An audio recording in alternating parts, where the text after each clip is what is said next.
नमस्कार भाई और बहनों। मैं अपना एक लेख आपके समक्ष प्रस्तुत कर रहा हूँ। मेरे लेख का शीर्षक है गीता एक विमान यात्रा। यह लेख मैंने नामवर सिंह के बारे में लिखा है। नामवर सिंह ने गीता को एक विमान यात्रा के रूप में वर्णित किया था। यह उनकी बहुत ही घटिया मानसिकता को दर्शाता है।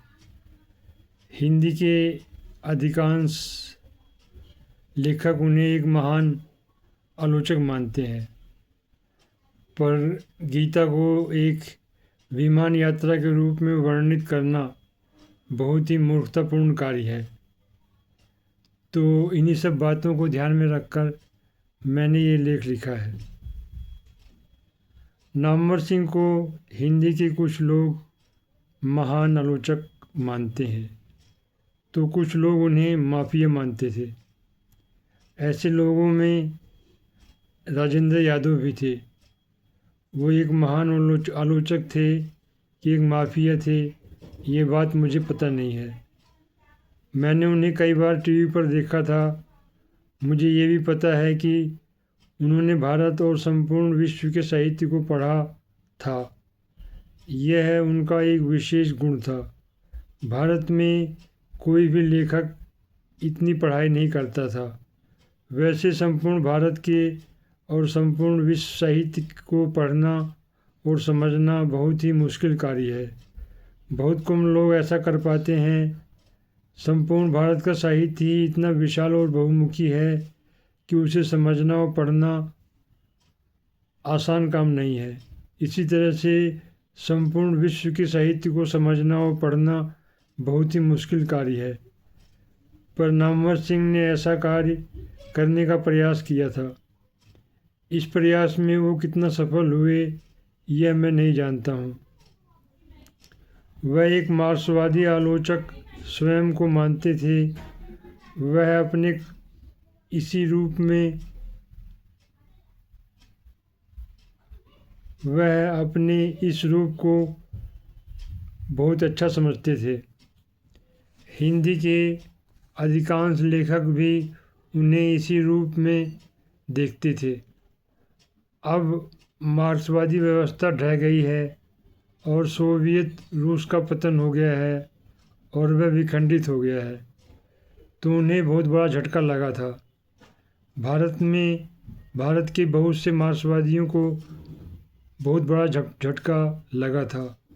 मार्क्सवाद को प्रगतिशीलता का पर्याय मान लिया गया था, पर मार्क्सवाद के ढह जाने के बाद बहुत से प्रगतिशील लोगों को बहुत बड़ा झटका लगा था। लेकिन कुछ लोगों ने एक नई तरह की प्रगतिशीलता को अपना लिया था। इसे हम व्यक्तिगत प्रगतिशीलता कह सकते हैं। इस तरह की प्रगतिशीलता में मिश्रित अर्थव्यवस्था की विचारधारा थी। सभी समझदार लोगों ने ये समझ लिया था कि अब मिश्रित अर्थव्यवस्था ही श्रेष्ठतम अर्थव्यवस्था है। विकसित देशों में इसी तरह की अर्थव्यवस्था चल रही है। वह हिंदू धर्म की बहुत आलोचना करते थे। वह आर्य समाज से नहीं जुड़े हुए थे। वह यज्ञ नहीं करते थे। वह योग भी नहीं करते थे। वह शराब नहीं पीते थे। मोहन राकेश की मृत्यु शराब पीने के कारण हुई थी। राजेंद्र यादव कमलेश्वर भी शराब पीते थे। बहुत से नोबेल पुरस्कार विजेता लेखक भी शराब पीते थे। बहुत से विश्व प्रसिद्ध वैज्ञानिक भी शराब पीते थे। शराब पीकर मर जाना बहुत ही मूर्खतापूर्ण कार्य है। हिंदी के परम फूहड़ मार्क्सवादी लेखक हिंदू धर्म की तो बहुत आलोचना करते हैं, पर अन्य धर्मों के बारे में चुप्पी साध लेते हैं। वैसे स्वामी दयानंद सरस्वती ने वेदों की श्रेष्ठता और महानता के बारे में 150 साल पहले ही बता दिया था। हिंदी के अधिकांश लेखक न तो योग करते हैं, न ही यज्ञ करते हैं और न ही आर्य समाज से जुड़े हुए हैं। हिंदी के प्रगतिशील आंदोलन के कवि आत्मा और परमात्मा को नहीं मानते थे। इसी तरह से हिंदी के प्रगतिशील आंदोलन के कवि परम फूहड़ मार्क्सवादी बन गए थे।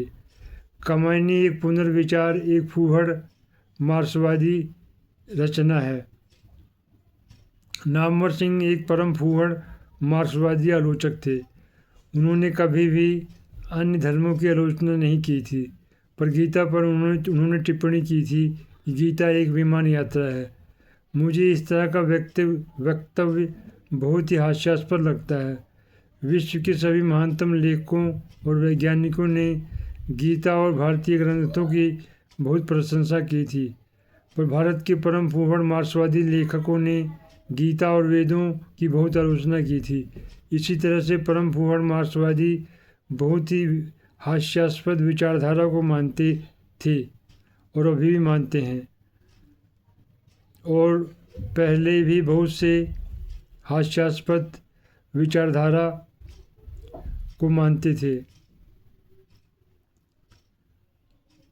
हास्यास्पद का यहाँ अर्थ है कि फूहड़ मार्क्सवादी ऐसी विचारधारा को मानते हैं जिसे सुनकर हंसी आती है।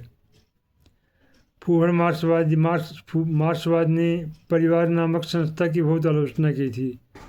ये मार्क्स की बहुत ही मूर्खतापूर्ण विचारधारा थी।